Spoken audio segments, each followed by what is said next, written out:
Greeting dear students. This video is for discussion of one of the question recently asked in your study circle group.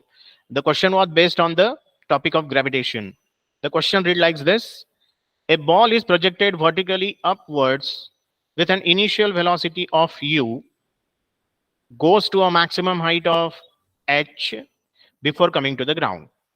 Question is, what is the value of h? So you are required to find out the maximum height reached.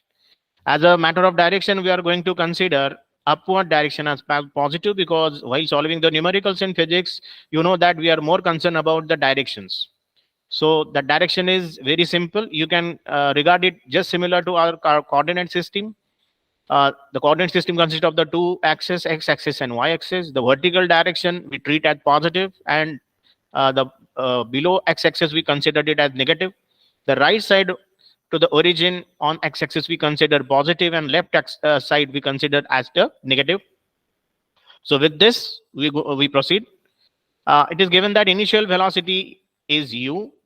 As a customary, we use final velocity for v. To understand it better, I have done a sketch. Let me explain it for you. At the bottom, you have given the initial velocity as u, with which you have fired it in the air. While it covers a maximum height h, the final velocity will reach to be 0. Naturally, it won't go to the moon, because for every object which is thrown from the ground, it won't reach to the moon, right? Okay, so final velocity is 0. Acceleration is minus g. No matter it is acting vertically upwards or downwards, acceleration due to gravity is always negative. This is mandatory. Then distance s would become h, because we know that to find out the distance we should consider the direction. Okay, now the question is, which formula we are going to use? There are three possibilities. In fact, one, we can use v equal to u plus at.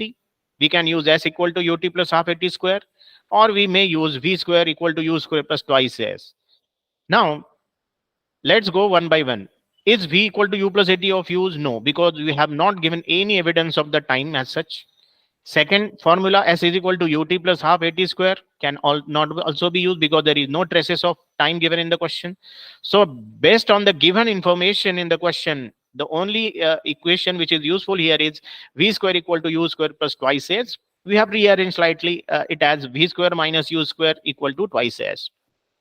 Now we are going to put the values v as 0 for final velocity, then acceleration to be minus g, and s would become h.